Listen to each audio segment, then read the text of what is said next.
Merci Madame la maire, vous avez failli parler d'affichage sauvage, c'est finalement pas si sauvage que ça, bien au contraire, puisque il s'agit par ce vœu de proposer de revenir à la loi, ou en tout cas de faire en sorte que Paris rattrape son retard en matière d'affichage libre sur l'espace public. Je voulais d'abord vous dire que je suis assez heureux ce matin de relayer un combat qui était porté par notre ancienne collègue écologiste Charlotte Nenner, qui sur ses bancs au Conseil de Paris avait déjà mis sur la table cette question de l'affichage libre, un sujet d'accès libre à l'affichage d'opinion et à la promotion des activités associatives. Ce sujet, il n'est pas nouveau.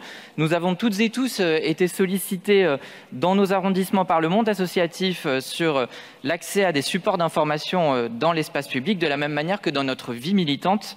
Qui ne s'est pas interrogé sur les modalités d'affichage dans l'espace public dans le cadre de nos campagnes électorales? Alors quel constat? Un réseau qui existe déjà, un réseau d'affichage qui existe, mais strictement consacré à l'affichage associatif et municipal, y compris pour les conseils de quartier, mais accessible uniquement sous clé. Il nous semble essentiel de donner un accès à tout support visant à permettre une expression publique des idées et des opinions, mais aussi aux actualités de la vie associative.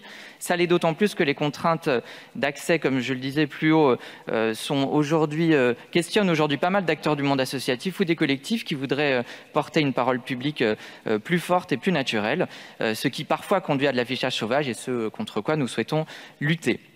C'est d'autant plus nécessaire d'ailleurs, et je le disais en début, que la loi impose aux collectivités de mettre à disposition un réseau d'affichage libre qui techniquement recouvre l'affichage relatif aux opinions et à la promotion des activités associatives.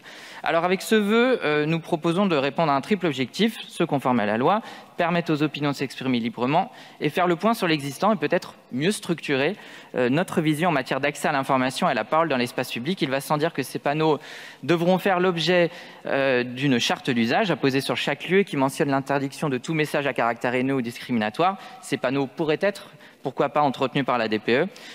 En dernier lieu, je voudrais dire que c'est l'occasion aussi pour les partis politiques que nous représentons pour la plupart ici de se conformer encore une fois à la loi, d'être d'accord avec notre vision de l'espace public et de la lutte contre l'affichage sauvage.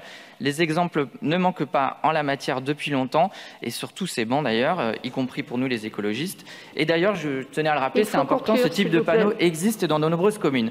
Je termine en associant l'ensemble de mes collègues élus écologistes dans les autres arrondissements qui ont travaillé sur ce vœu. Et je pense notamment à Wilfried Bétourné dans le 14e.